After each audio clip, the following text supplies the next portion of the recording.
सिंध जे क़िलनि बाबति, कोटनि बाबति, तारीख़ी मागनि बाबति जांच कीअं थियणु घुरिजे, कहिड़े नमूने थियणु घुरिजे, उन जा कहिड़ा साइंसी बुनियाद आहिनि जीअं असांखे सही मालूमात मिली सघे। तहक़ीक़ जा जेके नवां रुख आहिनि ऐं साइंसी बुनियाद आहिनि उन बाबति अॼु पाण ॻाल्हि कंदासीं, ॻाल्हि ॿोल्हि कंदासीं हमारे दोस्तनि साथियुनि सां। त सिंध जा जेके तारीख़ी माग क़िला ऐं कोट आहिनि उन्हनि बाबति हिकिड़ा अवामी तस्वर आहिनि, आम माण्हुनि जूं रवायतूं जेके सीने बसीने हलंदियूं आयूं आहिनि। ॿियो अंग्रेज़नि जो नवाबादी जेको दौरु हुयो उनजे जेके गज़ेटर लिखिया विया उन्हनि में उन्हनि बाबति अलॻि अलॻि मौक़िफ़ ॾिनो वियो। ॿियो वरी जेके जदीद लेखक आहिनि उन्हनि जूं तहरीरूं, हाणे इन्हनि टिनी शयुनि में अक्सर करे मुग़ालता या ग़लतियूं ॾिसण में अचनि थियूं। हाणे केतिरनि ई कोटनि मागनि खे जेको आहे सो मुख़्तलिफ़ हुक्मराननि ॾांहुं मनसूब कयो आहे बिना कंहिं सबूत जे। इहा हिकिड़ी आम रवायत बणिजी चुकी आहे त मूंखे जेको हुक्मरान या जेको दौरु वणे थो, जंहिंसां दिलचस्पी आहे, मां हर वॾी तइमीर खे, वॾे माग खे, वॾे शहर खे उन्हनि सां मनसूब कंदो आहियां त भई इहो उन्हनि ठाहिरायो, इन्हनि उनजो बुनियादु विधो। हाणे ही पंहिंजे अॼु जी ॻाल्हि ॿोल्हि आहे त इन मनसूबगीअ जे तारीख़ी, सियासी ऐं साइंसी जांच लाइ तहक़ीक़ कीअं कजे, माना तअसुब खां हटी करे साइंसी बुनियादनि ते जांच कीअं कजे, उन लाइ साइंस कहिड़ा बुनियाद असांखे फ़राहम कया आहिनि। हीअ हिकिड़ी इंतिहाई अहम ॻाल्हि आहे त सिंध में जेके वॾा क़िला आहिनि उन्हनि जी तइमीर बाबति को बि मुस्तंद सबूत मौजूदु न आहे। मूं इन ते काफ़ी कमु कयो आहे। 100 सवा 100 जेके सिंध जा तारीख़ी क़िला आहिनि, कोट आहिनि ऐं पुराणा बंदरगाह आहिनि, उन ते मूं जॾहिं तहक़ीक़ कई, काफ़ी वक़्त खां इहा तहक़ीक़ हले पई ऐं हींअर उनखे काफ़ी हद ते मुकमिल करे वरितो आहे। हाणे क़िला जेके आहिनि सिंध जा, उन्हनि जे तइमीर बाबति केतिरनि ई क़िलनि खे को बि मुस्तंद सबूत मौजूदु न आहे। अंग्रेज़नि जे जॾहिं अंग्रेज़नि हिते कब्ज़ो सिंध ते कयो त अक्सर क़िला टालपुरनि जे कब्ज़े में हुआ। तिन खे अंग्रेज़नि पंहिंजे गज़ेटनि में संदन तइमीर करार ॾिनो त भई टालपुरनि जा, छाजे करे उहो त रहनि पिया न।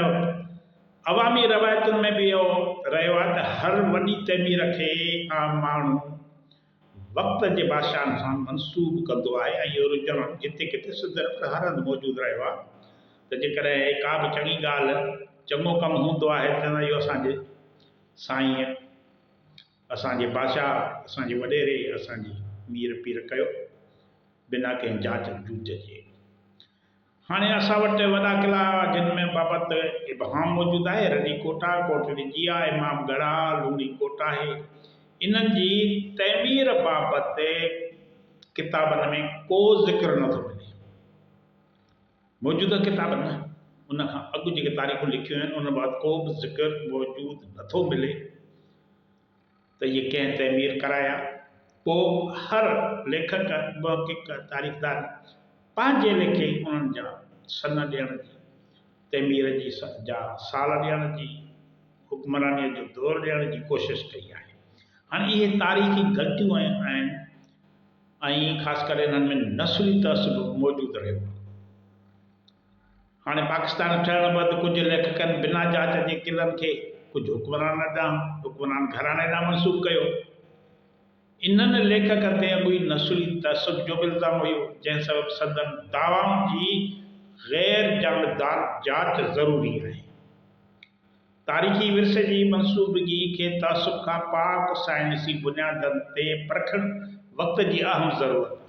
हाणे इन लाइ छा कजे, उन लाइ तजवीज़ूं आहिनि ऐं साइंसी जांच जा तरीक़ा आहिनि जेके दुनिया में तस्लीम थियल आहिनि। दुनिया में हर भीट भितर, ओसारी जी, जबल जे पथर जी, नदी जे वहिकिरे, उन जी तह जी बि जांच कई वेंदी आहे त हीउ वहिकिरो कॾहिं खां शुरू थियो, हिन शइ जो बुनियादु कॾहिं पियो, हीअ सिर कॾहिं रखी वई, हीअ सिर ठही कॾहिं। हाणे उन लाइ उन जी हाणे जांच कीअं कजे। हाणे इहा जांच करणु कंहिं हिकिड़े फ़र्द जे वस जी ॻाल्हि न आहे त हू पंहिंजे लेखे इहा जांच कराए या इन जांच जा जेके आहिनि लेबॉरेटरीज़ आहिनि दुनिया जे अंदरि उहे असां वटि हिते मौजूदु न आहिनि। हाणे इहो सॼो कमु असांजी हुकूमत जेका आहे उहा करे सघे थी। उन जा खाता आहिनि, आर्कियोलॉजी आहे ऐं सकाफ़त जो खातो आहे। उन्हनि जो इहो कमु आहे त हू दुनिया जे लेबॉरेटरियुनि में इन सभिनी शयुनि जी जांच कराए नतीजा हासिलु कनि। हाणे हिकिड़ो त रेडियो कार्बन जांच आहे C1414 और उन में ख़बर पवंदी त किले जी ओसारी कॾहिं थी, उन जी तारीख़ जी ख़बर पवंदी, सिरुनि जी ख़बर, सिरूं कॾहिं ठहियूं, काठ कॾहिं वढे टोके इस्तेमालु लाइ हाणे हिन किले में इस्तेमालु कयो वियो, या ॿियो मवाद उन माग बाबति जेको उन माग जे तइमीर में इस्तेमालु थियो उन जी उमिरि मालूम करे सघिजे थी रेडियो कार्बन जांच ज़रिए। ऐं ॿियो हिकिड़ो वॾो जेको आहे असां वटि साइंसी जेको जांच जो तरीक़ो आहे थर्मोलोमेनिसेंस। थर्मोलोमेनिसेंस इहा आहे मिटीअ जे भितियुनि या सिरुनि जी आख़िरी गरमाइश जो वक़्तु ॼाण त हीअ जंहिं वक़्तु हीअ सिर ठही पए या हीअ भितियूं हुयूं उनजी आख़िरी गरमाइश जो वक़्तु जी ॼाण सां उनजी उमिरि ख़बर असांखे मालूम थींदी। थर्मोलोमेनिसेंस इहा हिकिड़ी जांच आहे, साइंसी जांच आहे। ॿियो आहे प्रोवेनेंस तज्ज़ियो, प्रोवेनेंस एनालिसिस। हाणे इहो आहे पथरनि, सिरुनि ऐं ओसारीअ जे मवाद जी असुलु जाइ मालूम करणु। हाणे हिन ओसारी हिन किले जी तइमीर में, हिन बंदरगाह जे तइमीर में या हिन हिकिड़ी इमारत आहे उनजे तइमीर में जेको पथर इस्तेमालु थियो, सिरूं इस्तेमालु थियूं, ओसारीअ लाइ मवाद जेको इस्तेमालु थियो उहो असुलु किथां थियो। हाणे हिकिड़े किले में जेकॾहिं पथर इस्तेमालु थियल आहे, मिसाल कोटली जी जो असीं मिसाल वठूं था, कोटली जी जे किले में जेको पथर इस्तेमालु थियल आहे उन बाबति हिन तज्ज़िये सां, प्रोवेनेंस तज्ज़िये सां ख़बर पवंदी त इहो पथर हिते जेको जबल आहे उन जो आहे, रोहिड़ीअ जो आहे। राजस्थान मां इहो पथर हाणे हिते इस्तेमालु कयो वियो, या वरी इहो पथर जेको आहे सो कारूंझर मां आंदो वियो या खीरथर मां आंदो वियो। हाणे इन्हनि जी पथर जी असांखे ख़बर पवंदी असुलु जाइ जी त इहो फलाणे हंध जो पथर हितां जो न आहे। अहिड़े नमूने सिरुनि में जेका मिटी इस्तेमालु थी, ओसारी थी, उन में जेको गारो गच जेको इस्तेमालु थियो उन बाबति बि हिन तज्ज़िये सां, एनालिसिस सां ख़बर पवंदी त इहा मिटी इहे जेका सिरुनि में इस्तेमालु थी या ओसारीअ में इस्तेमालु थी इहा असुलु किथां हली वई। छा इहा दादूअ जे इलाइक़े जी आहे, नवाबशाह जे मैदाननि जी आहे, या कंहिं ॿिए हंधि आई इहे सिरूं घुरायूं आहिनि, उनजी ख़बर पवंदी। हाणे उन खां पोइ वञी जेको आहे जांच जो बुनियादु थो बीहे दस्तावेज़ी जांच। माना उन दौर जे हुक्मराननि जा, मुख़्तलिफ़ दौर जे हुक्मराननि छा अहिड़ा के फ़रमान जारी कया जिन में उन्हनि तइमीरातुनि जो ज़िक्र हुजे। ज़रूरु हेॾो वॾा जेकॾहिं किला कोट अॼापे विया त उन्हनि जे लाइ ज़रूरु फ़रमान जारी थिया हूंदा पंहिंजे उन्हनि मुंशियुनि खे, कमदारनि खे उन दौर जे हवाले सां। जेके बि हुननि जा हेठां वज़ीर हुया, मशीर हुया, उन्हनि खे ज़रूरु हुननि फ़रमान जारी कयो हूंदो।